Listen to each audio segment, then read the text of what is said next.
காலத்தில் உயரமான மரங்கள் மற்றும் வண்ணமயமான மலர்கள் நிறைந்த ஒரு வசதியான காட்டில் பென்னி என்ற சிறிய கரடி இருந்தது. பென்னி காடுகளின் ஒவ்வொரு அங்குலத்தையும் ஆராய்வதில் ஆர்வம் கொண்டிருந்தார். ஆனால் ஒரு மாலை ஏதோ மாயாஜாலம் நடந்தது.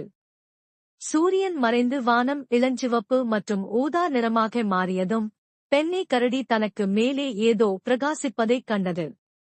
அது ஒரு பிரகாசமான பளபளப்பான நட்சத்திரம். அது வானத்திலிருந்து விழுவது போல் தோன்றியது.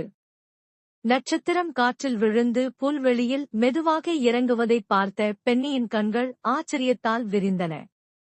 ஐயோ இல்லை! கரடி தனக்குள் கிசுகிசுத்தது. நட்சத்திரம் தொலைந்து போயிருக்க வேண்டும். சிறிதும் யோசிக்காமல் கரடி புல்வெளிக்கு ஓடியது. அங்கே மென்மையான புல்லின் மீது படுத்திருந்த சிறிய நட்சத்திரம் மெதுவாக ஒளிரும் ஆனால் சோகமாக இருந்தது. ஹலோ, குட்டி நட்சத்திரம், கரடி சொன்னது.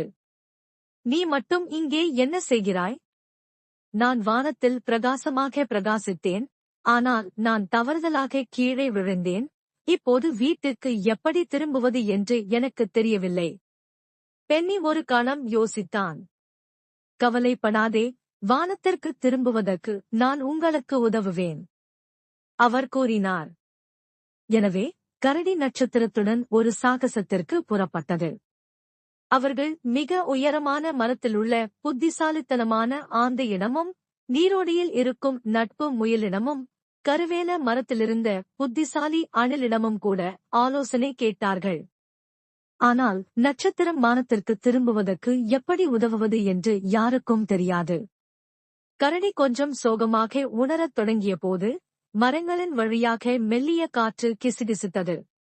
சந்திரனே, ஏன் உதவக்கூடாது? அது கூறியது. கரடியின் கண்கள் உற்சாகத்தில் மின்னியது. அவர் நிமிர்ந்து பார்த்தார். நிலவு காட்டின் மீது உதயமாகி இரவு வானத்தில் மென்மையாக ஒளிரும். சந்திரன், இந்த குட்டி நட்சத்திரம் வீட்டிற்கு திரும்ப உதவ முடியுமா? கரடி அழைத்தது.